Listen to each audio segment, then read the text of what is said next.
Assalamualaikum warahmatullahi wabarakatuh. Perkenalkan, nama saya Lutfi Aulia dari mahasiswa PGMI Stambuk 2021.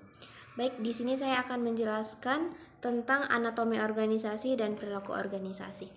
Nah, anatomi organisasi adalah seperti kerangka tubuh manusia.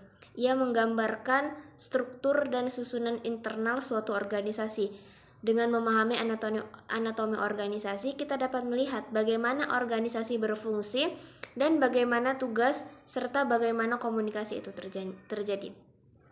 Terdapat beberapa elemen-elemen utama dalam anatomi organisasi. Yang pertama, struktur organisasi.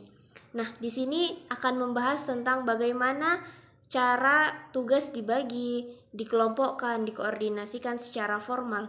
Ini mencangkup tentang hierarki, departemen, dan garis pelaporan. Yang selanjutnya atau yang kedua adalah ukuran organisasi. Nah, ini akan membahas tentang jumlah orang dalam organisasi yang mempengaruhi kompleks dan birokrasi. Selanjutnya ada kompleksitas. Nah, ini akan membahas tentang tingkat spesialisasi, jumlah, tingkat hierarki, dan sebarang geografi organisasi. Yang keempat, tentang formalisasi. Nah, ini membahas tingkat sejauh mana aturan prosedur dan kebijakan tertulis dalam organisasi. Selanjutnya ada formalisasi. Ini membahas tentang tingkat sejauh mana aturan, prosedur, dan kebijakan tertulis dalam suatu organisasi. Nah, yang selanjutnya ada sentralisasi. Ini membahas tentang tingkat sejauh mana pengambilan keputusan terkonsentrasi pada level manajemen puncak. Dan yang terakhir ada kultur organisasi. Ini membahas tentang nilai-nilai, norma, dan keyakinan bersamaan yang dianut oleh anggota organisasi. Nah, anatomi organisasi ini sangat penting. Yang pertama, tujuannya untuk memahami fungsi.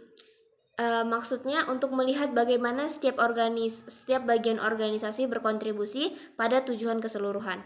Yang kedua, dengan identitas masalah. Fungsinya untuk identitas masalah. Dia bertujuan untuk mengidentifikasi hambatan atau inefisiensi dalam struktur organisasi. Yang selanjutnya untuk perencanaan perubahan. Anatomi organisasi ini berguna untuk membantu dan merancang perubahan organisasi yang efektif. Selanjutnya, tujuan yang terakhir untuk evaluasi kinerja. Dia bertujuan untuk mengevaluasi seberapa baik struktur organisasi dalam mendukung pencapaian tujuan. Yang selanjutnya tentang perilaku organisasi. Perilaku organisasi ini mempelajari bagaimana individu, kelompok, dan struktur mempengaruhi perilaku dalam organisasi. Ini juga mencakup tentang motivasi kepemimpinan, komunikasi, konflik, dan budaya organisasi. Nah, biasanya dalam perilaku organisasi ini terdapat ada beberapa hal yang perlu diperhatikan. Yang pertama, individu dalam organisasi. Ini mencakup tentang motivasi manusia atau orang yang ada dalam organisasi tersebut. Motivasi, kepribadiannya, persepsi, pembelajarannya, dan pengambilan keputusan dari setiap individu. Yang kedua, topiknya tentang kelompok dalam organisasi. Ini dia akan membahas tentang dinamika kelompok, komunikasi antar kelompok, kepemimpinan tim, dan konflik antar kelompok. Karena pasti konflik itu bakalan terjadi, dan dengan perilaku organisasi inilah akan meminimalisir terjadinya konflik. Kemudian topik utamanya tentang struktur organisasi. Nah, ini berpengaruh tentang struktur pada perilaku individu dan suatu kelompok. Kemudian selanjutnya tentang budaya organisasi.